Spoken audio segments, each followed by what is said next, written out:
gente! Eu estou muito animada. Hoje é a nossa última live do aquecimento para o nosso mini curso de rotulagem que começa na próxima semana. E vamos fechar com chave de ouro, com a participação da Giovana aqui. E a gente vai falar das similaridades e diferenças também das legislações de rotulagem aqui no Brasil e lá nos Estados Unidos. Então, gente, a gente até pegou o mesmo produto, a gente pegou um produto que tem aqui, que tem lá, para ir comparando como cada informação obrigatória tá em cada um desses rótulos. Estou muito animada. Já vem aqui no aviãozinho que fica aqui no cantinho, já manda essa live para quem possa interessar, para um colega de faculdade, para um amigo do trabalho, para o chefe, enfim, se você está querendo exportar, se você está querendo importar, precisa ver essa live, gente. Então vamos lá, deixa eu ver se a Giovana já está por aqui para eu chamar ela, já tá. Oi! Oi, olá, boa noite. Tudo bom, Giovana? Tudo bem? E com vocês? Tudo bem contigo? Tudo bem, muito obrigada por ter aceito o convite de vir aqui participar. É um prazer. Eu que te agradeço o convite. Eu tô muito feliz. E eu acho que a gente vai conseguir fazer uma troca bem interessante. Com certeza, eu também estou bem ansiosa.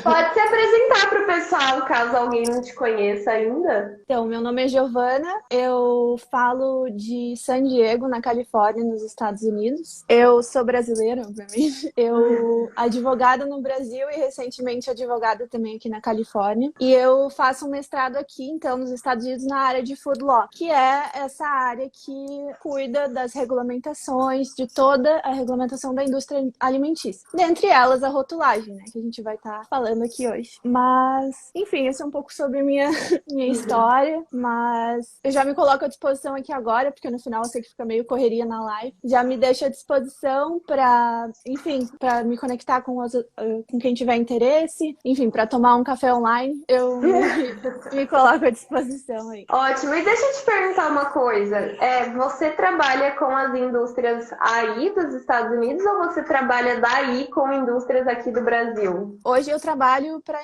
indústrias daqui. Eu tô meio afastada da legislação brasileira faz um tempo. Inclusive o meu trabalho, minha tese na faculdade foi nos rótulos no Brasil, mas isso já faz uns 6 anos. Então, realmente vai ser muito interessante me reaproximar um pouco da rotulagem no Brasil hoje e fazer esse comparativo com a rotulagem americana. Não, vai ser muito legal, mesmo porque eu recebo muita pergunta aqui sobre, tipo, Aline, mas eu vou exportar, como que faz? Mas eu vou importar, como é que faz? Como que é a legislação de lá? Ah, eu posso fazer o rótulo em 2 línguas? Eu falo, gente, não é assim que funciona. O Brasil tem a legislação brasileira, os Estados Unidos tem a legislação americana, a França tem a legislação da União Europeia, enfim, e a gente tem que se adequar às legislações de onde esses produtos vão ser comercializados. Então, claro, não adianta você fazer o seu rótulo aqui no Brasil com as legislações brasileiras, aí passar tudo para inglês e comercializar nos Estados Unidos. Não vai rolar. Não vai dar muito certo. Não vai dar muito certo. Giovana, eu vou começar então com a primeira pergunta, que assim apareceu bastante na caixinha ali, a gente até conversou um pouquinho. Mas assim, aqui no Brasil eu sempre falo, né? Os órgãos que regulamentam a rotulagem aqui são principalmente a Anvisa, né? Que é a Agência Nacional de Vigilância Sanitária, e o MAPA, que é o Ministério da Agricultura, Pecuária e Abastecimento. Tem ali algumas coisas do Inmetro também, mas é mais para peso líquido. Então, se a gente quer achar alguma legislação aqui, ou a gente vai na Biblioteca de Alimentos da Anvisa, ou a gente vai nesses legis do MAPA e procura por ali. Como que funciona aí? Qual que é o órgão que regulamenta isso aí nos Estados Unidos? Como que encontra as legislações? São várias legislações aqui no Brasil, como aqui no Brasil? São poucas? Como que funciona? Então, o órgão principal da indústria dos alimentos aqui vai ser a FDA, que com certeza acho que vocês já devem ter ouvido falar. A FDA vai cuidar, então, não só da indústria alimentícia, mas também das drogas, né, dos remédios e também dos cosméticos, suplementos, enfim. A FDA, então, seria o órgão principal.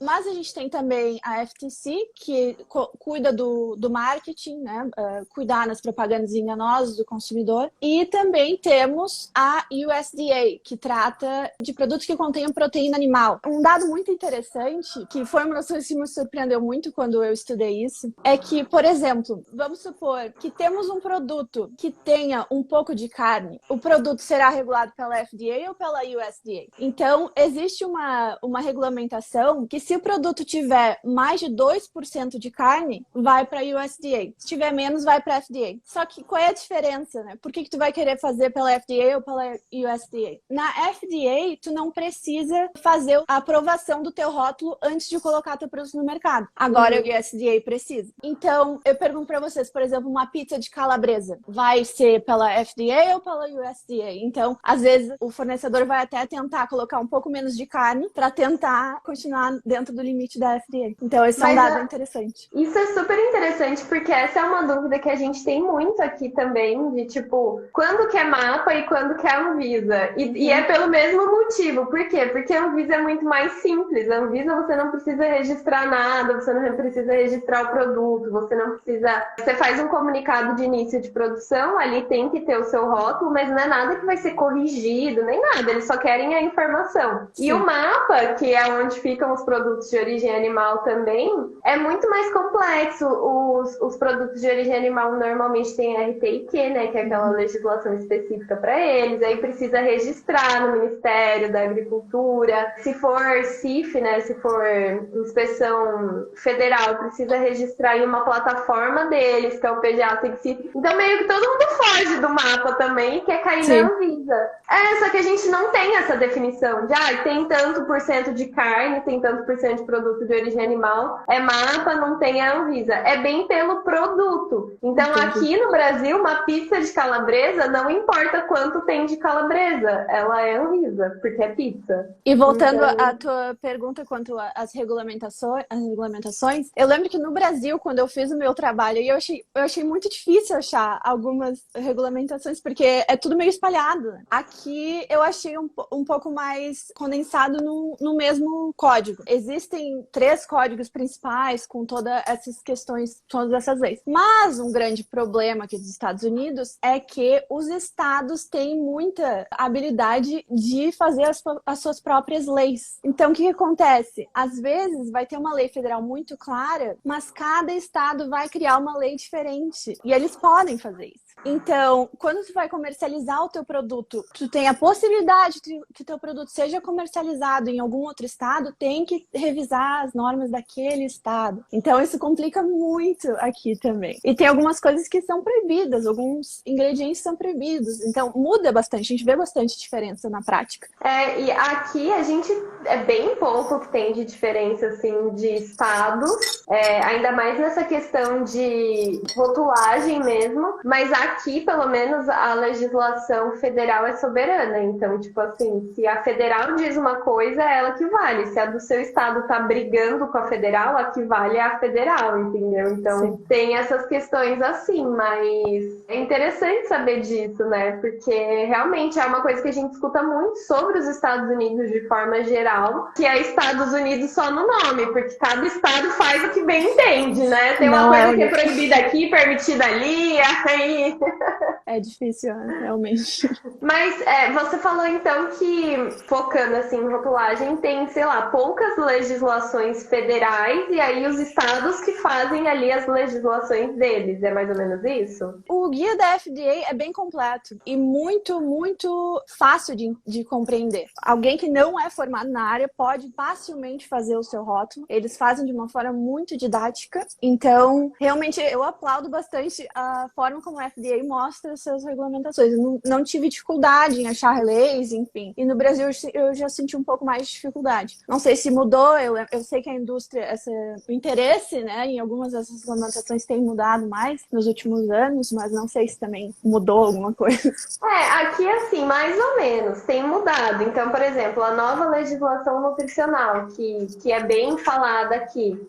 Antes a gente tinha 5 legislações para falar só sobre informação nutricional. E cada uma dizia uma coisa, algumas eram mais novas, outras mais antigas e tal. Agora eles juntaram tudo em 2 legislações. Então tudo que quer dizer sobre rotulagem nutricional vão ficar em 2 legislações e ela tá bem detalhada, bem explicadinha. Então, assim, acho que eles aproveitaram para tampar ali buracos na legislação e brechas. Então, tá melhorando. Mas, assim, outra coisa que eu ouço muito falar do FDA e tal, é que eles não são tão específicos e tão detalhados no que precisa ser feito e cheio de proibições e não sei o que. É meio que é assim que tem que ser feito. E aí você tem que fazer assim e tem que comprovar o que você tá fazendo, né? Eles não ficam, tipo, aqui pro brasileiro fazer direito, precisa ser extremamente detalhado e assim, e falar tudo que pode, tudo que não pode, porque senão fica assim, mas onde tá escrito que não pode? Ah, mas onde que não sei o que, não sei o que? Realmente, aqui não tem tanto guia, né? É uma lei, bem curta e grossa. Uhum. É isso aí, deu. E acho que agora a gente comparando o rótulo, a gente vai ver um pouco. Eu acho que o Brasil vai até ter mais exigências do que os Estados Unidos. Muito mais, eu acho. Mas eu tô curiosa pra fazer essa comparação. Vamos lá, então. Você até brincou comigo. A gente, vamos comprar o mesmo produto, né? Que tem aqui, que tem lá. Daí, vamos comprar um Doritos, então. Beleza. Aí a Giovana, eu comprei 2 pra não correr o risco de ser na hora. Então vamos começar assim, denominação de venda. O que existe sobre denominação de venda aí? Como que isso é definido? Então, no rótulo, eu vou ter que ir traduzindo os termos. Mas no denominação de venda, vamos ver se seria a mesma coisa que a identidade do produto, né? A descrição do produto. Então, é basicamente o nome do que é o alimento. É um dos elementos obrigatórios do rótulo. Precisa ter uma identidade. A identidade pode ser tanto um nome que a FDA já traz. A FDA tem uma lista, né, do que pode ser. E daí enquadra o produto conforme a descrição da FDA, ou pode ser apenas uma descrição do que é o produto. Se o teu produto comporta uma descrição bem, vamos dizer assim, detalhada do que realmente é. Eu não sei como vocês descreveriam esse aqui. Talvez seja descrito de forma diferente. Aqui eles escreveram como salgadinho de milho com queijo. Salgadinho de milho com queijo. Ok. Aqui é tortilha chips. Tortilha chips. Tipo assim, bem... Chips de tortilha. Tortilha é esse formato, né? Que é de origem mexicana e o chips. Agora, uma das exigências dessa identidade é que seja, no mínimo, metade do componente maior do rótulo, que no caso é esse aqui. No mínimo metade, e que seja em negrito. Agora, tu olha o rótulo, não dá pra ver, né? Pois é. Não, porque a cor não contrasta. Isso que eu... A hora que você mostrou bem de pertinho, eu pensei, gente, mas a cor não contrasta com o fundo. Não, e é bem na parte que fica dobradinho aqui. É uma marca grande, né? Não sei como não passaram dificuldade com isso, mas eu já vi em outros produtos tendo problema com essa questão de ser muito pequeno e muito escondido aqui, né? A denominação. Então, toda denominação de venda tem que ter metade do tamanho da maior fonte. Isso para todos. Sim. Pelo menos metade. Aqui a gente não tem essa definição para todos os produtos. A gente tem para suplemento alimentar, que tem que ter pelo menos, acho que é 1/3, ou tem uma outra tabela de tamanho lá para a gente seguir. E produtos de origem animal que falam sobre uma proporção que era de 1/3 também da maior fonte do rótulo. Mas para esse caso aqui a gente não tem. Porém, ele até tá bem destacadinho, assim. Ele é pequeno, mas ele não tem essa coisa de negrito também, mas tá aqui. Vai ficar ao contrário, mas tipo, tá dando reflexo da luz aqui. Sim, mas também bem pequenininho, mas pelo menos é em preto, né? Esse aqui fizeram na mesma cor. Não, aqui é em preto e assim, não tá na selagem, né? Tá em cima. Sim, então ponto pro Brasil, eu acho, nessa aí. Ponto pro Doritos do Brasil. E precisa estar no painel principal, a denominação de venda? Precisa estar no painel principal. Então, os únicos 2 elementos obrigatórios do painel principal é a denominação de venda e o peso, a quantidade. Que são as duas coisas que estão mais escondidas aqui, né? Eu acredito que ninguém consiga ver nenhuma das duas. Não, eu não consigo ver. Então, a quantidade está outra aqui escondida. A quantidade não tem requisito de tamanho, desde que seja no fim aqui do rótulo e que ela esteja em peso, tanto no sistema que a gente usa aqui nos Estados Unidos, tanto quanto no sistema métrico, que é em gramas. Que legal.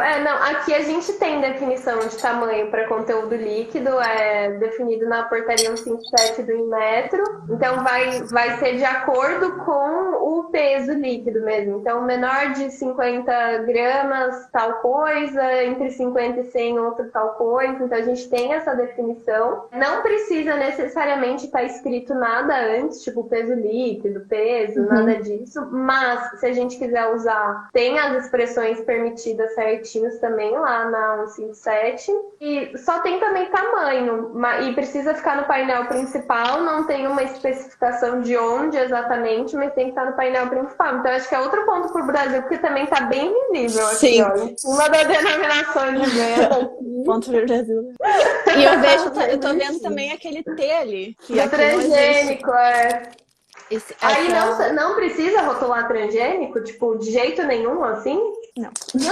Gente, aí vocês chorando que o povo aqui só quer que tire o T, que não precisa ser assim, que não precisa parecer que é um veneno, né? E o brasileiro já fica, né, que absurdo! Olha lá, nos Estados Unidos eles nem falam nada. Sim. Aqui eu não vejo muita... Agora, recentemente mudou o rótulo nutricional, né? Acabou de sair uma lei nova, acredito que igual ao Brasil. Algumas ações bem pequenas eu vejo tentando promover um pouco a saúde e segurança do consumidor. Mas eu não vejo tanto assim. Tanto é que a gente estuda muito aqui ações da Europa, do Chile, enfim, aquela lupa nutricional, né, que se falou muito. Mas aqui, na prática, eu não vejo muito essas ações. Acho que tem um pouco de dificuldade de passar esse tipo de implementação. Vocês, né? Vocês aí dos Estados Unidos fizeram uma legislação nova de informação nutricional, tipo, recente agora, e não tem nada sobre rotulagem nutricional frontal? Não. Não, foi só foi um update. Apenas um update nessa parte aqui. Que eu até posso passar com vocês depois um pouco das mudanças que tiveram. Algumas coisas interessantes que mudaram e, enfim, que eu acho que seria legal conversar. Pode falar. Ok, então. Passando o painel principal, sempre à direita do painel principal tem que ter o painel nutricional. É sempre à direita. Então, se fosse uma caixa, teria que estar aqui. Não tem, então já vem aqui. Essa área aqui, uma das regulamentações é que não pode ter nenhuma interferência. Não pode ter nenhum material interferindo. Não pode ter desenho, não pode ter nada. Até tem uma marca de uma bebida aqui que eu gosto muito. E eles colocam aqui nos ingredientes, no fim, colocam assim, feito com muito amor. Mas não pode. É material de intervenção. Eu acho que no Brasil é a mesma coisa. Também não, mas porque amor não é ingrediente, né? Não é ingrediente. Não é amor pra vender. Sim. Mas enfim, agora o que mudou aqui, né, desse rótulo? Agora eles estão com essas duas colunas. Quando que se faz essas duas colunas? Quando a porção individual é mais de 200% do que contém no container inteiro. Então, como o container tem muito da porção, então eles têm que ter os dois, tem que mostrar os dois. Tanto da embalagem inteira quanto da porção individual, é isso? Exatamente. E daí bota todo o valor nutricional de todo da embalagem e da porção. Outra mudança que eu acho que foi muito legal e eu como consumidora fiquei muito feliz é que eles mudaram a porção, né? Porque antes, um pacote assim era, porção individual, três bolachas. Quem é que abre isso aqui pra comer 3 pedaços? Né? Não existe. Aí a gente comia, daí se sentia um pouco mal, né? De ver ali que... Então agora eles estão fazendo de uma forma que reflita um pouco mais os hábitos do consumidor, né? Pra não ficar tão estranho. Então isso foi bem legal que mudaram. Mudaram também os valores nutricionais, os valores de referência nutricionais, né? Numa dieta de 2.000 calorias. E a última mudança que teve foi na questão das vitaminas que tem aqui embaixo, vocês não vão conseguir ver. Mas antes se colocava cálcio, potássio, vitamina A e C. Hoje é vitamina D, cálcio, ferro e potássio. É obrigatório. Obrigatório porque perceberam que o povo estava com carência dessas vitaminas, principalmente a vitamina D. Então agora é obrigatório estar no rótulo. Que interessante. E açúcares, é obrigatório estar no rótulo ou não? Sim. Então agora eles botaram... mas agora botaram açúcares adicionados. Que tem açúcares adicionados. Que no Brasil também, né? Isso aí, outra forma de alertar o consumidor, né? Que muitas vezes ficava meio escondido ali o quanto que era adicionado e não. Esse foi outro... Muito obrigada. Me lembrou de Outra mudança. Nossa, mas muito interessante. Eu nem sabia que tinha passado por mudança na rotulagem nutricional aí. E é um ponto super interessante, porque eu não consigo entender, assim, de verdade, por que que aqui no Brasil a gente encontra tabelas nutricionais que são feitas em português e inglês. Assim, a mesma tabela, tipo, sendo que a gente acabou de ver que a nossa tabela nutricional não tem nada a ver com a tabela nutricional americana. Tipo, é outro formato, precisa estar à disposição, né, dos macronutrientes são diferentes. Então, tipo, agora lá já era obrigatório falar sobre açúcares, aqui não. Agora lá vai ser obrigatório falar sobre açúcares adicionados também. Então, quando mudar a nossa rotulagem aqui, vai ficar igual isso, mas não é. Eles têm a obrigatoriedade de falar sobre algumas vitaminas e minerais, a gente não, a gente só precisa falar sobre o sódio. Então, assim, a porcentagem de valor diário dos macronutrientes, das vitaminas, são diferentes. Então, não existe trazer um rótulo brasileiro para comercializar aqui. Isso não existe. Não existe. Até porque a FDA, uma das obrigatoriedades da FDA é que o rótulo seja em inglês. É uma das leis, está escrito na lei, seja em inglês. Uma possibilidade, até não vou entrar muito aqui agora, mas o que eu vejo aqui é pessoas exportando para o mercado da saudade, que é o que falam, que chama aqui, né? Que é o mercado para produtos brasileiros que são importados e vendidos, comercializados em mercados brasileiros. Uhum. Então, é esse mercado da saudade, e daí ali eu vejo que eles não fazem essa adequação da rotulagem. Mas se quiser comercializar no mercado aqui convencional, não existe trazer outro produto sem fazer as adequações. Aqui também não, na verdade. A gente precisa que as adequações sejam feitas de acordo com a legislação daqui. Essas informações precisam estar em português. A diferença é que a gente pode pôr uma etiqueta e traduzir tudo, entendeu? Uhum. Então, por exemplo, se eu quisesse exportar o Doritos daí pra cá, eu posso trazer o rótulo daí, só que chegando aqui eu preciso colocar uma etiqueta com todas as informações, não só em português, mas também de acordo com a legislação daqui. Então, por exemplo, tabela nutricional é diferente. Eu teria que fazer uma tabela nutricional de acordo com os padrões aqui do Brasil e colocar no meu rótulo, e a gente precisa tampar todas as informações que estejam em outra língua e que ou não estejam de acordo com a nossa legislação ou que possam confundir. A gente precisa tampar, então também tem isso aqui. Sim, interessante. Então, o ingrediente é simples, né? Mesma coisa que no Brasil, mesma coisa por ordem de proveniência, né? O ingrediente que tem mais vai primeiro. E a lista de ingredientes. E o outro elemento obrigatório, então, o quarto, é os alergênicos, né? Então, e isso é uma diferença bem grande do Brasil, como a gente trata aqui. Eu tenho uma pergunta, porque você falou que aí sobre transgênicos não existe nada, nada, nada. Você não precisa nem indicar na lista de ingredientes que aquele ingrediente é transgênico. Tipo, não existe. Você simplesmente não tem essa informação se você está consumindo transgênico ou não. Não. Porque aqui, inclusive, na lista de ingredientes, além da gente precisar colocar o T aqui, né, para indicar que é transgênico, na lista de ingredientes, depois do ingrediente que é transgênico, entre parênteses, a gente ainda precisa informar o gene doador que causou a transgenia daquele produto. Então, se fizerem isso aqui, todos os produtos vão ter T, porque tudo é base de milho. E o que não é comida é adoçado com xarope de milho. Então, não. Aqui usa muito, né, o xarope de milho. Inclusive aqui o primeiro ingrediente é o milho. Então, é isso que eu ia falar. Por exemplo, aqui o primeiro ingrediente é o milho, e aí entre parênteses tem ali 2 genes doadores da transgenia. Deixa eu ver se consigo mostrar. Que tem ali os genes doadores. Agora, pra que essa informação também não sei, né? Como se eu souber. Não, peraí, tem bacilos thuringiensis. Não, então eu acho que isso cria tanta confusão pro consumidor, né? Eu acho que acaba indo muito além. Eu não sei se o nosso consumidor está preparado para entender o que é isso aí. Né? Acho que assusta também. Precisa, na verdade. Tipo, eu acho que indicar que o produto é transgênico ainda vai lá. Se a gente parte do princípio, principalmente aqui no Brasil, do Código de Defesa do Consumidor, que o consumidor tem direito a todas as informações. Então, eu acho que você informar que aquele produto tem um ingrediente transgênico, eu concordo, acho que beleza. Agora, a necessidade de informar o gene doador da transgenia que causou isso no milho? Não, eu acho que bastava informar que o milho era transgênico, entendeu? E segue a vida. Sim, tem razão, eu concordo. Mas acho que o meio termo nos entre Estados os dois. Unidos, gente, se vocês estiverem querendo ir pra lá quando puder, ou estiver importando coisa de lá, partam do princípio de que é tudo transgênico. É mais fácil. É porque quando não for, o fornecedor, o produtor, ele vai tirar a vantagem de que o produto dele não é transgênico, ele vai usar aqueles selos na frente, né? Orgânico, não mas GMO. pode falar, tipo, não é transgênico? Tem aqueles selos, né? Que vai aqui na frente. Que são selos positivos só, né? Não é selo, não tem selos negativos.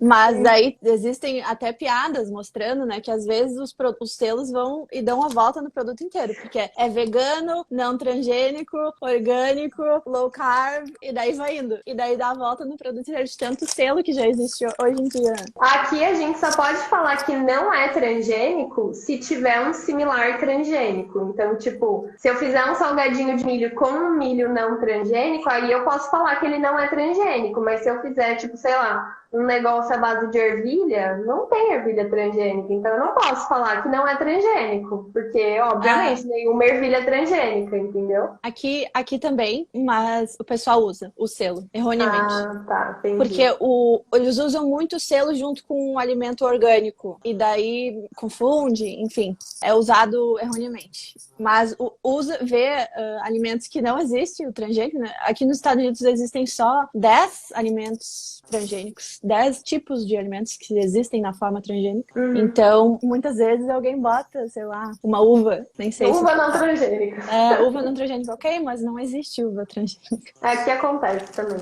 É. E na lista de ingredientes, outra dúvida de lista de ingredientes. Eu vi que estão perguntando aqui se precisa colocar a função tecnológica do aditivo na lista de ingredientes. Não.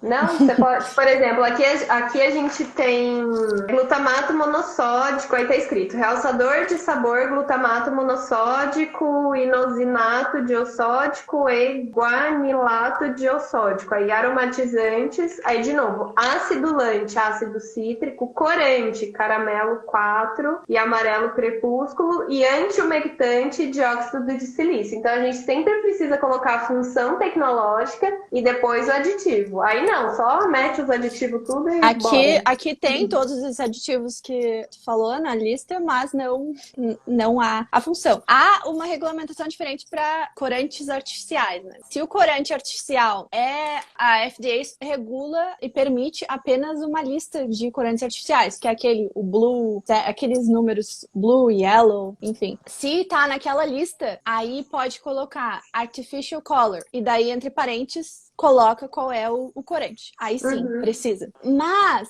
um fato muito interessante nessa lei é que para sorvete, leite e queijo não precisa colocar o corante. Aí, eu não sei, eu sou advogada, eu não sou nutricionista e eu nunca entendi muito bem essa argumentação. De repente aqui alguém hoje pode nos ajudar a entender por quê. Mas para queijo, sorvete e leite não precisa dizer que há um corante adicionado. Esses não corantes artificiais. Dizer, tipo, não precisa.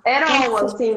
Não precisa botar na lista dos ingredientes. A não ser que seja o amarelo, porque o amarelo é alergênico. Então, tipo assim, eu posso colocar um corante azul no meu sorvete e não vou falar nada sobre isso. Não precisa falar. Eu nunca entendi muito bem essa lei. Eu já pesquisei até, mas não entendi muito. Mas é muito estranho. Minha cabeça de engenheira também não faz sentido. Não entendeu? Ok, então. Mas doido. enfim. E aí também não precisa fazer nenhuma menção no painel principal. Você não precisa nem citar na lista de ingredientes o painel principal do rótulo, então jamais, né? Não precisa. Porque agora, se a gente usa corante artificial, a gente precisa colocar colorido artificialmente. E se a gente usa aroma também artificial, a gente precisa colocar aromatizado artificialmente. Não, no nome do produto, quando isso acontece, quando não são essas três exceções que eu te falei, precisa colocar no nome do produto. Colorido artificialmente. Principal. Também precisa, exatamente. Mas vai na denominação de venda ou é só um aviso no painel principal? Na denominação, junto com a denominação. Então aí não tem? Nesse produto não tem corante? Porque aqui tem. Olha, não tem. Ah, tem. Tem o artificial color, mas não... Pois é, não colocar. Pois é, não colocar. Foi ótimo. Deveria ser, né? Colorido artificialmente. Porque aqui tem o caramelo 4. O caramelo 4 não é artificial, tá, gente? Mas tem o amarelo crepúsculo que é. E aí aqui tá. Agora, Aqui, quando é caramelo, beterraba, esses mais naturais, não precisa denominar o ingrediente. Desde que coloque ali corante adicionado. Mas não precisa falar o que foi. Se não é um daqueles yellow blue, aquelas cores dos artificiais da lista da FDA, não precisa falar. Nossa, aqui a gente não precisa falar aroma. A gente pode falar só aromatizante ou aroma na lista de ingredientes, mas não precisa definir nem a classificação dele e nem qual é, do que é. Mas, igual eu falei, se for aroma artificial, precisa escrever no painel principal aromatizado artificialmente. Se for natural, precisa escrever contém aromatizante. E se for sintético idêntico ao natural, precisa escrever contém aromatizante sintético idêntico ao natural. Mas eu não preciso definir qual é na lista de ingredientes. Mas eu tenho só uma última pergunta sobre lista de ingredientes, que é se os aditivos eles precisam vir necessariamente no final da lista de ingredientes ou se eles entram no bolo de declarar em ordem decrescente mesmo. Não, entra no bolo. Porque se o meu principal ingrediente for um acidulante, ele vai ser o primeiro da lista. Entra no bolo. Aqui a gente declara sempre no fim, independente da quantidade. Sempre depois de todos os ingredientes vem os aditivos. E aqui os temperos, spices, não precisa também falar o que é. Só bota temperos adicionados. Aqui também. Sabores, exatamente. Mas enfim. Não, só se for especiaria ou tempero. Porque, por exemplo, aqui nesse produto, ele tem um negócio que chama preparado para salgadinho com queijo. Aí é um ingrediente composto, né? Tem várias coisas dentro disso. E aí a gente precisa abrir os ingredientes compostos. Aí também precisa abrir. Sim, por exemplo, aqui tem o cheddar cheese, né? Queijo cheddar, daí bota aberto ali o que compõe o queijo cheddar. Não tá tão ruim assim.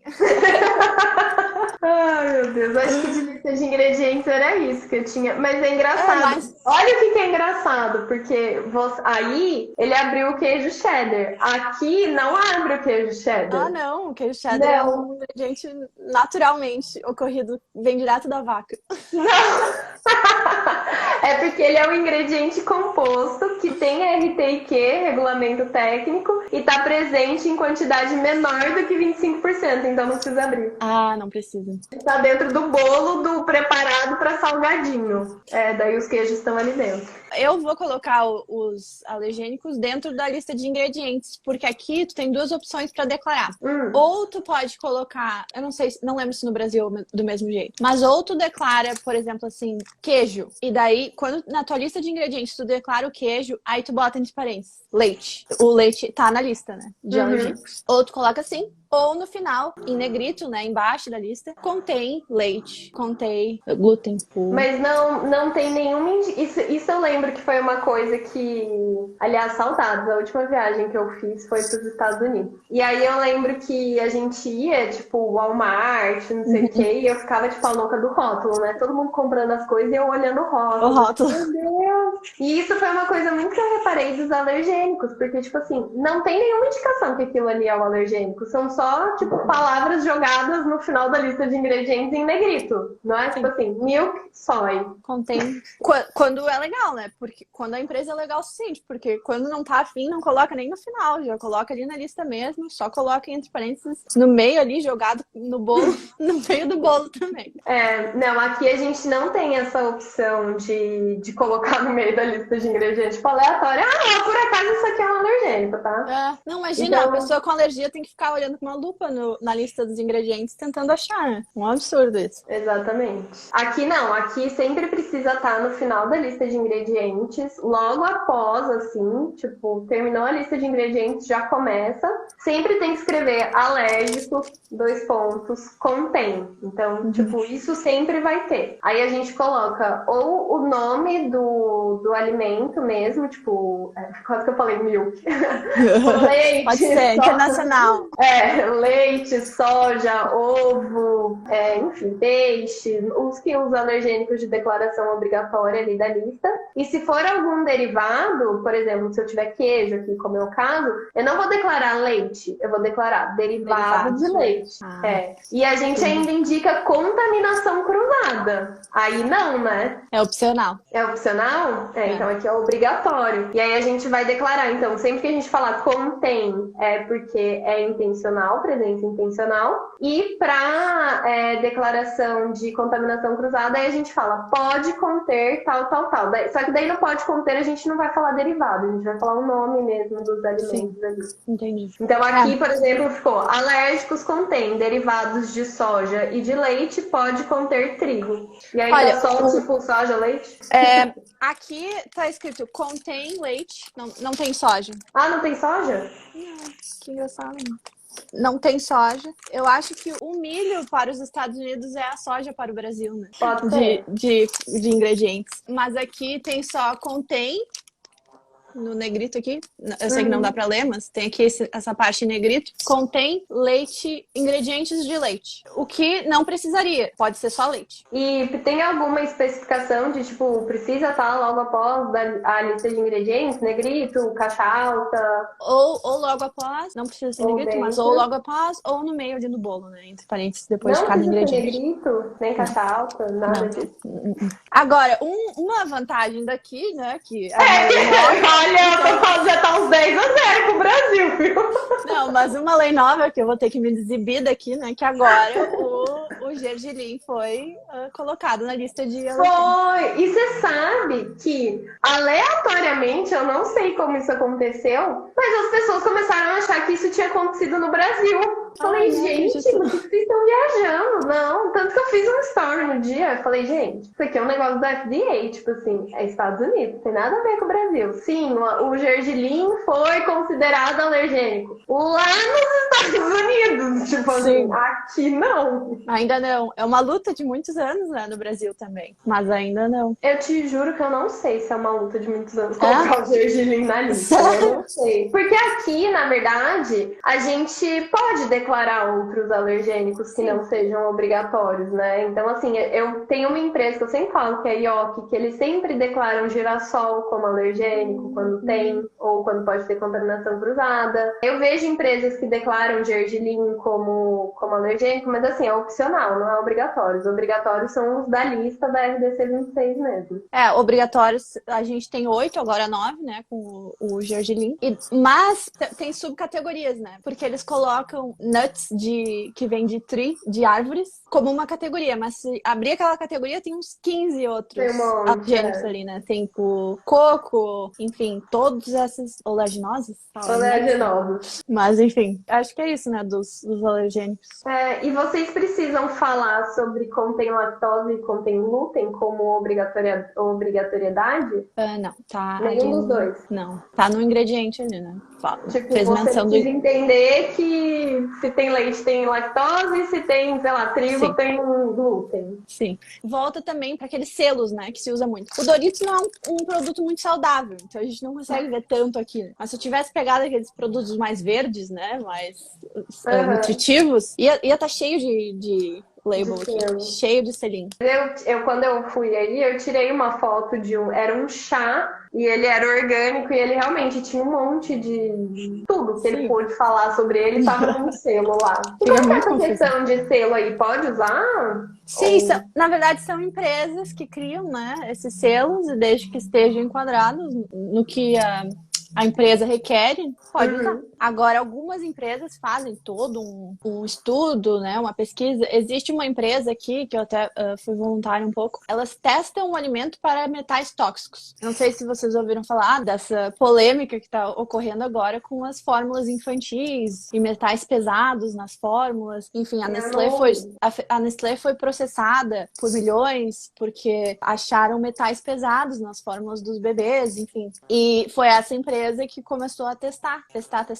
Então ela testa, vamos supor, tu tem um produto, leva pra empresa, testa aqui pra eu ganhar o meu selo. Que é o selo eles chamam do Clean Label, que é o rótulo limpo. Entendi. Então, a própria empresa, né, paga pra ganhar pra passar o processo. Clean Label é uma coisa que eu tava falando hoje com uma pessoa sobre isso, porque, gente, Clean Label não é uma alegação. Clean Label é um conceito. Aí você vê aquele produto cheio de selo, cheio de informação, cheio de coisa. Aí uma das informações perdidas ali no meio é clean label. Aí você pensa, não é clean label. O que significa isso? Tipo, seu rótulo tá Não é cheio de selo, cheio de informação. Como que você me escreve clean label? O que não tá aqui é clean. Se tem uma coisa que seu rótulo não é clean.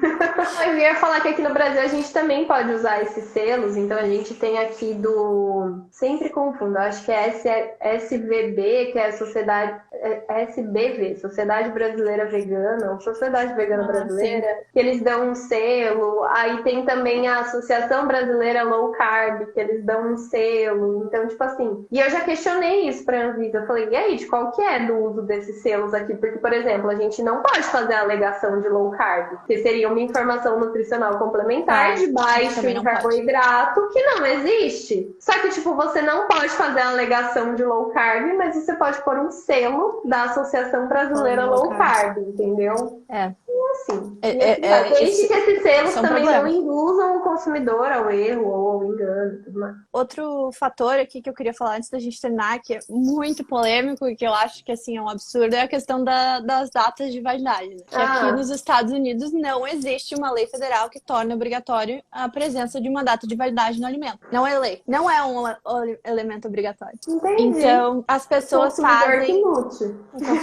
Não, mas, enfim, a gente vê na prática da indústria, né, as pessoas fazendo por vontade própria. Porque é meio óbvio, né? E muitos estados também acabam tornando obrigatório. Mas, assim, é uma confusão que a quantidade de alimento que é colocado fora, jogado fora, porque as pessoas não entendem se tá ainda seguro para o consumo ou não, é absurdo. O americano desperdiça 40% do seu alimento produzido. É muito. E a gente vê nos lixos comida assim, tipo pacote fechado. É bizarro. E tem muita terminologia que o consumidor não entende, que não tá preparado. Porque não existe uma lei dizendo, olha, coloca data de validade. Coloca assim. Esse aqui, por exemplo, eles colocam a data de validade, mas olha como eles botaram. Garantia de frescor até o dia 27 de julho. Agora, o que é garantia de frescor? É até o que vai estar na sua melhor qualidade, né? Mas não significa que depois do dia 27, não significa que dia 28 de julho tem que colocar o produto fora. Jogar fora. E é o que vai acontecer, provavelmente. É o que vai acontecer, porque não entendem. Não é uma questão de segurança alimentar, é uma questão que o produto tá na sua melhor qualidade, né? O top shelf. Mas, enfim, tem muitas empresas, muitas organizações tentando mudar isso, né? Tentando criar uma legislação para isso, mas a gente vê na prática, assim, o resultado é tenebroso.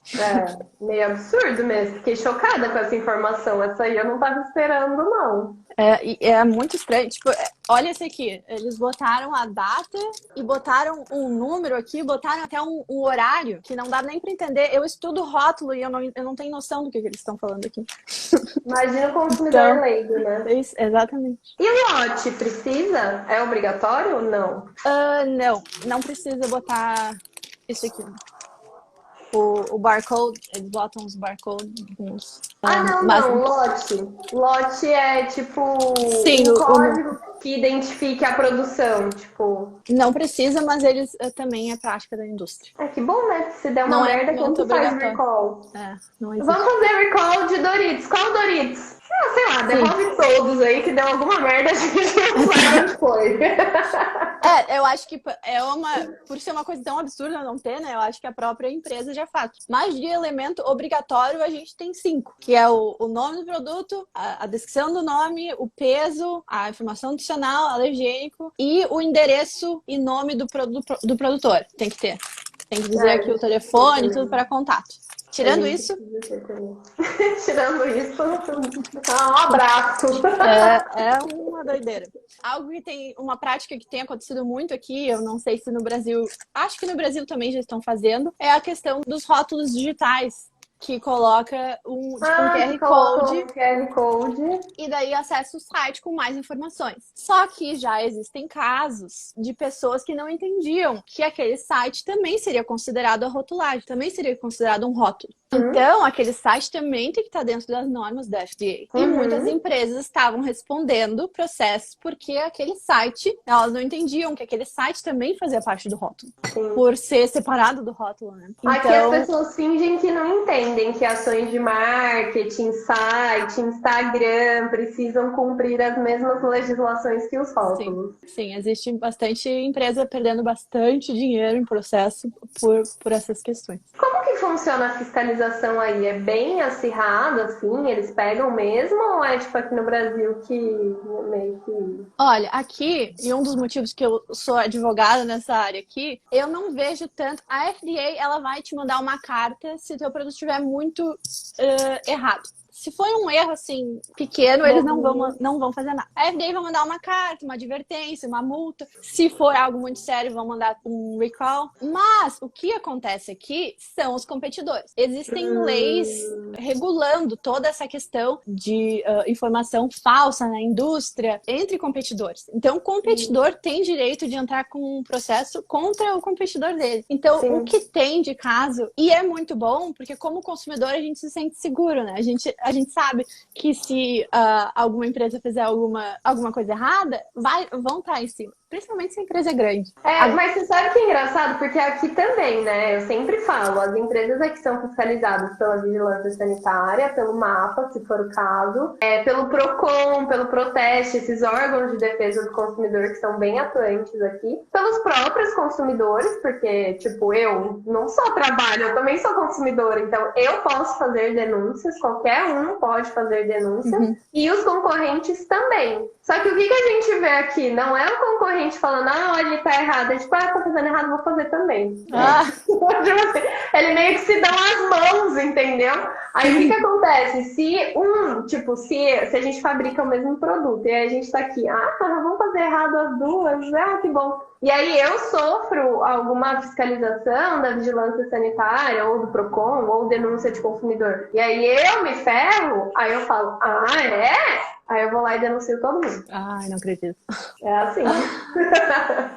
Que eu não vejo tanto isso. De repente, um pontinho para os Estados Unidos, então... Pode ser, sim, na questão da fiscalização, pelo menos eu acho que tá um pouquinho melhor. O que acontece é que eles entram em contato com os consumidores que tiveram acesso àquele produto e falam, olha, a gente vai entrar com uma ação contra a Pepsi. Porque eles colocaram no mercado um suco que botou no rótulo do suco uma couve, dizendo que era um suco verde. Mas o suco era feito de maçã e laranja. A gente vai entrar com um processo contra a Pepsi. Vocês consumiram esse produto. Quer entrar para ganhar uma indenização milionária? Aí vem. Entra na carruagem. E essa questão... muito processo aí, né? Nossa, esse semestre eu tava fazendo uma cadeira só de marketing na indústria alimentícia. E é cada caso que chega a ser engraçado. Teve um caso de um pãozinho que é tipo uma bisnaguinha, que chama Hawaiian Rolls, que é uma bisnaguinha do Havaí. Mas é o tipo do pão. E esse moço, esse senhor, entrou com um processo contra a empresa falando que ele estava sendo enganado. Porque ele consumiu aquela bisnaguinha a vida inteira pensando que ela estava sendo feita no Havaí, mas a fábrica dela é aqui na Califórnia. Então ele entrou com um processo contra a empresa, falando, não, o nome é Pãozinho do Havaí. Como é que vocês estão me vendendo um pão que não é feito no Havaí? E entrou com um processo. Eu não sei ainda o resultado do processo, porque foi agora, mês passado, que ele fez isso. Mas enfim... Ele vai ganhar. Aqui no Brasil ele ganharia. Ganharia? Porque se um cliente meu vai fazer um pão e ele vai vender como pão do Havaí, eu já ia falar, não, você não vai vender como pão do Havaí, esse pão não é do Havaí, esse pão é daqui de São Paulo. Não dá. Tipo assim, eu falaria. Por causa do Código de Defesa do Consumidor, você está induzindo o seu consumidor ao erro. Claramente, o cara comeu anos o pão, porque, gente, esse pão vem lá do Havaí, vocês não estão entendendo. Esse pão. A hora que ele foi ver, coitado, tá fazendo uma fábrica do lado da casa dele. Mas eu acho que esse foi meio de sacanagem mesmo, porque o pãozinho do Havaí é como se fosse o pão australiano, que a gente sabe que não vem da Austrália, que é tipo a receita do pão. Mas enfim, é um exemplo dessas loucuras que a gente vê aqui. Olha, eu fiquei chocada com o negócio do lote, da data de validade, e fiquei chocada sobre não precisar falar da presença de glúten e de lactose, porque assim, se você não precisa informar a contaminação cruzada, não necessariamente a pessoa vai saber se tem glúten ou lactose ali. Tipo. Mas enfim, é opcional. Daí eu venho aqui e falo, gente, as legislações do Brasil são muito boas, sim. As legislações de rotulagem, né, gente? Óbvio, mas porque nem tem conhecimento para falar do resto. As legislações do Brasil são uma das melhores do mundo. As legislações do Brasil são referência, gente. Aí o povo fica, o Brasil é uma merda, o Brasil não serve pra nada. Gente, no quesito vamos nos ater aqui à rotulagem de alimentos. É bom, é bem bom. Não, mas eu morando fora do Brasil agora te falo que não é só no rotulagem. Foi preciso eu sair do Brasil para eu virar muito, muito patriota. Mas normalmente é. Os meus amigos mais patriotas são os meus amigos que moram fora do Brasil. E inclusive que moram nos Estados Unidos. Giovana, tem algumas perguntas aqui que o pessoal mandou. Deixa eu ver se... Porque muitas eu vi que a gente já respondeu, mas deixa eu ver se tem alguma aqui. A Kate mandou. Como é que os alérgicos a alimentos vivem nos Estados Unidos? Eles vivem ali, à base de água. Só na sorte. A base de água.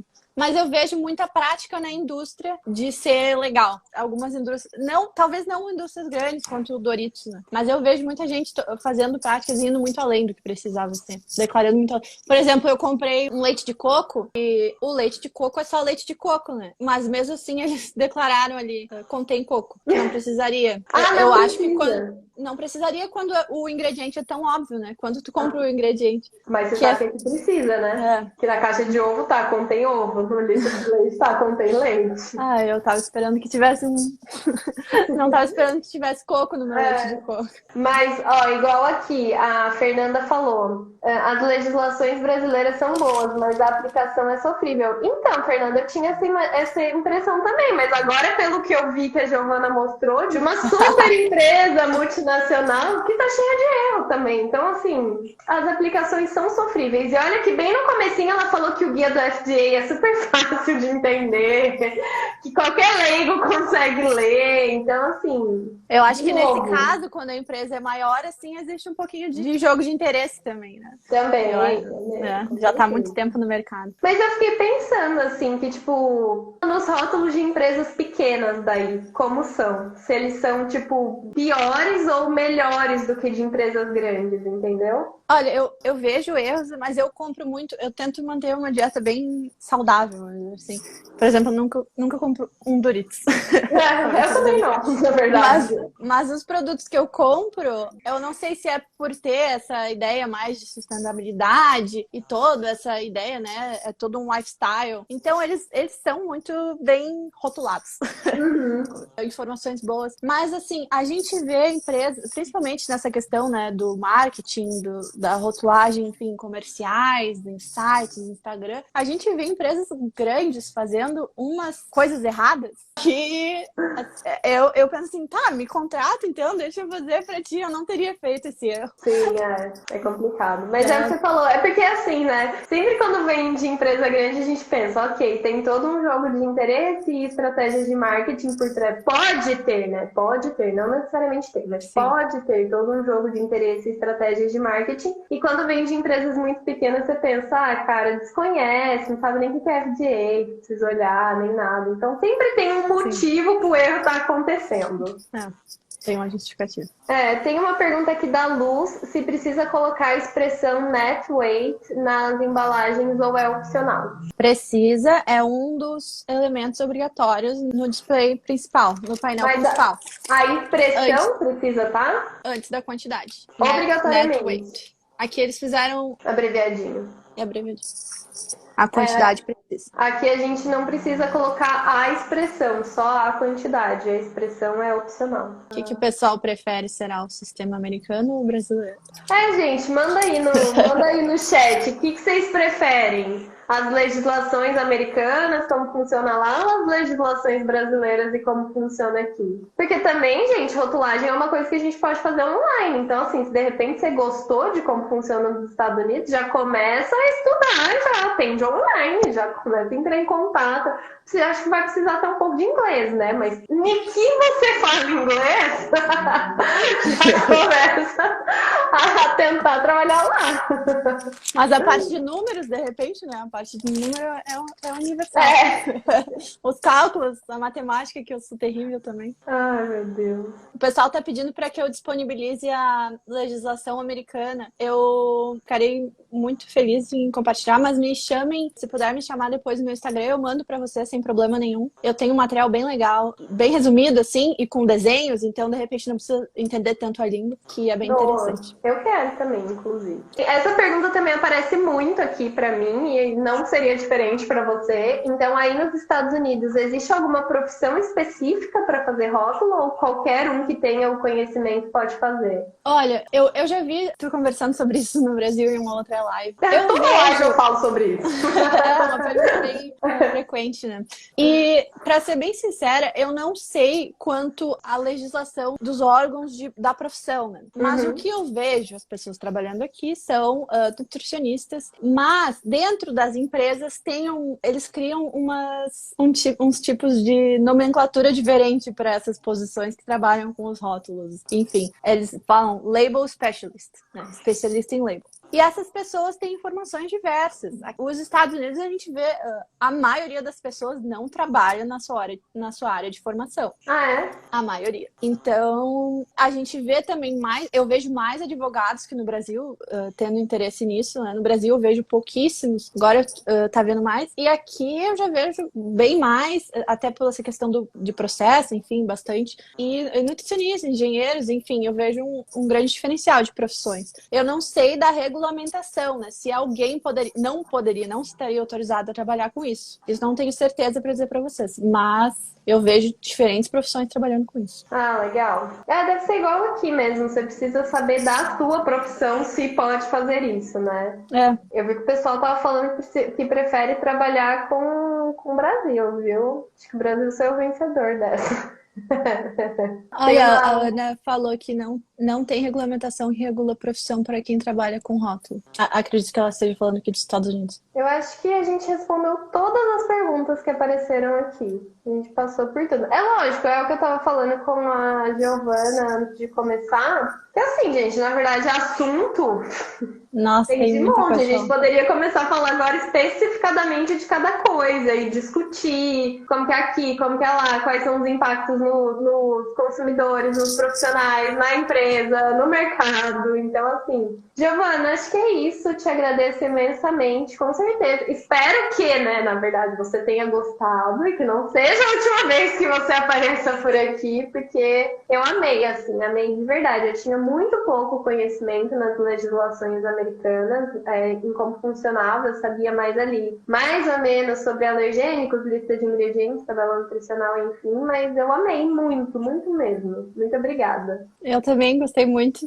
Te agradeço mais uma vez pelo convite. Acho que foi bem legal essa troca. E fico à disposição também pra gente fazer outras lives, outras conversas. Acho que tem muita coisa pra gente conversar aí. Até falaram aqui sobre as alegações de saúde. Isso é um outro, né? As alegações, as expressões. Isso é um tema imenso. Eu acho que é muito interessante, porque nos Estados Unidos também é bem diferente. E é bem regulado essa questão. Então fica aí uma sugestão de tema pra próxima live também. Com certeza. Já vou até anotar aqui. É isso. Mas muito obrigada, gente. O Instagram da Giovana tá aqui, eu deixei no comentário fixado, é foodlaw_explained. Então vão lá seguir ela. E é isso, Giovana, muito obrigada. Tá bom, muito obrigada. Obrigada, pessoal, por participarem. Gostei muito. Foi ótimo, gente. Obrigada a todo mundo que estava aqui. Um beijo, até mais. Tchau, tchau.